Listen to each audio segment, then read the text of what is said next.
क्या कहना चाहेंगे जो 75 सालों से वेस्ट पाकिस्तानी रिफ्यूजीज की ये मांग थी और उनको अब जो है कस्टोडियन ज़मीनों का मालिकाना हक मिल जाएगा, तो क्या कहना चाहेंगे इस फैसले को लेकर? देखो, सबसे पहले मैं गवर्नर साहब का शुक्रिया अदा करना चाहता हूं और पार्टी प्रेसिडेंट जी का शुक्रिया अदा करना चाहता हूं, सेंट्रल गवर्नमेंट जी का मैं शुक्रिया अदा करना चाहता हूं, जिन्होंने एक बहुत बड़ा कदम जो है वो उठाया है। 75 साल के बाद लोगों को हक दिया। सबसे बड़ी बात यह है, पाकिस्तानियों का हक हटाकर अपने भारत के लोगों को हक देना। ये 75 वर्ष में पहले बार ऐसा फैसला जो है वो सेंट्रल गवर्नमेंट ने लिया है। मैं बहुत बहुत बधाई देना चाहता हूं प्रधानमंत्री नरेंद्र मोदी जी को और गृह मंत्री जी को, राजनाथ सिंह जी को और गवर्नर साहब को और पार्टी प्रेसिडेंट जी को और जुगल किशोर शर्मा जी को, हमारे कमिंदर गुप्ता जी, हमारे देवेंद्र सिंह राणा जी, सबने, जितेंद्र सिंह जी ने, सबने जो आवाज जो है वो सेंटर में उठाई है। इसलिए जो हक है वो लोगों को मिला है। मैं यही कहना चाहता हूं, ऐसे ही हमारे लीडर जो हैं वो अच्छा काम करें और अच्छाई पाएं और भारत को बढ़ावा दें। और ये बहुत बड़ा फैसला है जो कोई भी पिछली सरकारों के दौरान ये फैसला कभी भी नहीं हुआ था। ये भारतीय जनता पार्टी ने ये फैसला जो है वो किया है। मैं गवर्नर साहब को बहुत बहुत बधाई देना चाहता हूं। गवर्नर साहब के आगे ये अपील करना चाहता हूं, गवर्नर साहब, जो जिन लोगों ने लोन लिए हैं गाड़ियों पर, ट्रैक्टर, टिप्परें, इन लोगों को छूट देनी चाहिए। बेशक इनकी रॉयल्टी काटो, लेकिन इन लोगों को, इन किसानों को दिन रात हमें काम करने देना चाहिए। मैं ये अपील करता हूं गवर्नर साहब के आगे, जैसे कि कस्टोडियन का मसला हल किया है आपने, रिफ्यूजियों का मसला हल किया है, लोगों के मसले हल किए हैं, ऐसे ही ये एक मसला है। आप मान के चलो, अगर 10 लाख गाड़ी हमारे जम्मू में है तो उसके साथ 4-4, 5-5 लोग काम करते हैं, तो मेरे ख्याल में कई हजार लोगों के घर जो हैं वो रोटी रोजी खा सकते हैं। मैं ये कहना चाहता हूं, दरिया, तभी, नाले ये खोल देने चाहिए, लोग काम कर पाएं। जो कि लोगों ने कर्ज उठाया हुआ है गाड़ियों पर, टिप्पर, ट्रैक्टरों पर, वो अपना कर्ज मुका सके, अपने परिवार की पालना कर सकें। हमें ये रेता बजरी जो है वो खोलना चाहिए, जो कि ये बहुत जरूरी है।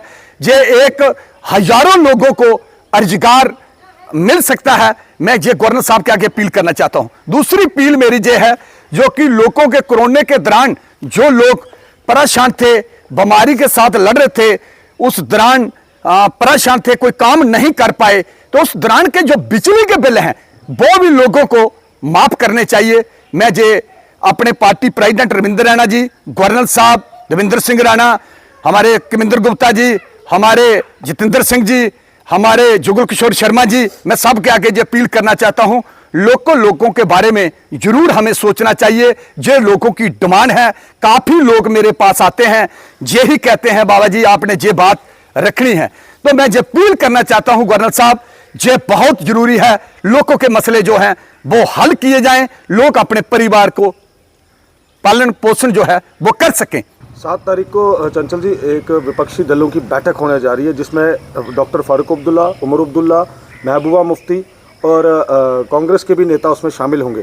तो कहा, ये सुनने में ये आ रहा है कि भाजपा का घेराव इस मीटिंग में मुद्दों को लेकर वो कुछ नहीं कर सकते। जो 70 वर्ष के वो कुछ नहीं कर सके, अभी क्या कर सकते हैं? वो भारतीय जनता पार्टी अच्छा काम कर रही है।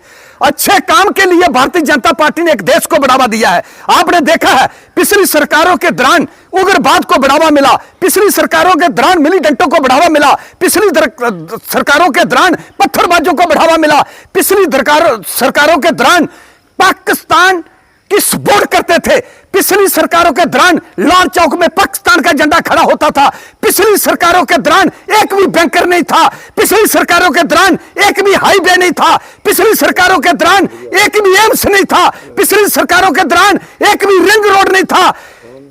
आज भारतीय जनता पार्टी ने ये सब काम करके लोगों को दिखाए हैं। जम्मू कश्मीर में शांति लाई है। 370 हटाने के बाद हमारा एक नया जम्मू कश्मीर बनने जा रहा है। मैं इसलिए ये कहना चाहता हूं, लोगों के आगे भी मैं ये अपील करना चाहता हूं, भारतीय जनता पार्टी का साथ दें और देश को बढ़ावा दें और आगे बढ़ चढ़कर हिस्सा लें। भारतीय जनता पार्टी ही एक ऐसी पार्टी है जिन्होंने देश को समझा है और देश को चाहिए पर लेने का फैसला लिया है।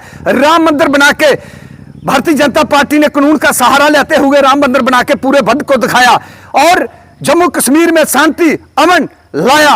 और आज बहुत बड़े बड़े काम जो हैं अरबों खरबों रुपए के हमारे जम्मू कश्मीर में हुए हैं। और आपने देखा है जो कि भारतीय जनता पार्टी जो कर सकती है वो जे लीडर नहीं कर सकते। और लोगों ने जो भी फैसला देखना चाहिए, देश को बचाने वाले कौन लोग हैं और देश को खत्म करने वाले कौन लोग हैं, इसका फैसला भी लोगों ने करना चाहिए। पिछली सरकारों के दौरान देश के कई टुकड़े हुए। 1947 में हिंदुस्तान का और पाकिस्तान बनाया गया और हमारे हिंदुओं मुसलमानों को लड़ाया गया, आपने देखा है। और लेकिन पिछली सरकारों के दौरान देश के खिलाफ कदम उठाए गए, देश के पर हमले हुए, लेकिन देश को नीचा दिखाने के लिए, देश को खत्म करने के लिए, देश के टुकड़े करने के लिए पीओके एरिया उठा के पाकिस्तान को दे दिया, कुछ पीओके का हिस्सा उठा के चीन को दे दिया।